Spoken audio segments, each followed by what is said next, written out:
نماز عید پڑھنے کا طریقہ، نیت کریں گے، یعنی نیت اس طرح کریں گے، یعنی نماز عید کا طریقہ یہ کہ میں نیت کرتا ہوں 2 رکعت نماز عید الفطر یا عید الاضحیٰ، 7 6 زائد تکبیروں کے،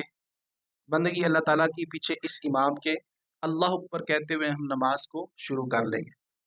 پھر اس کے بعد ثنا پڑھیں گے۔ ثنا پڑھنے کے بعد دونوں ہاتھوں کو کانوں تک اٹھائیں گے اور اللہ اکبر کہتے ہوئے ہاتھوں کو لٹکا دیں، پھر اپنے ہاتھوں کو کانوں تک اٹھائیں گے اور اللہ اکبر کہتے ہوئے ہاتھوں کو لٹکا دیں، پھر اسی طرح ہاتھوں کو کانوں تک اٹھائیں گے اور اللہ اکبر کہتے ہوئے ہاتھوں کو اب باندھ لیا جائے گا۔ پھر اس کے بعد امام صاحب وہ قرات کریں گے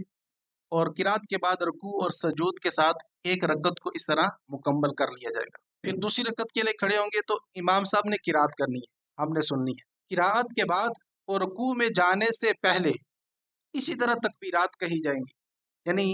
ہاتھ کانوں تک اٹھائیں گے اور اللہ اکبر کہتے ہوئے ہاتھوں کو چھوڑ دیں گے، پھر ہاتھ کانوں تک اٹھائیں گے، اللہ اکبر کہتے ہوئے ہاتھوں کو لٹکا دینا ہے، پھر ہاتھ کانوں تک اٹھائیں گے، اللہ اکبر کہتے ہوئے تیسری بار پھر ہاتھوں کو چھوڑ دینا ہے، لٹکا دینا ہے، اور چوتھی مرتبہ ہاتھ اٹھائے بغیر اللہ اکبر کہتے ہوئے رکوع میں چلے جانا ہے، پھر رکوع، پھر اس کے بعد سجود اور قعدہ وغیرہ، اس طرح نماز کو مکمل کر لیا جائے۔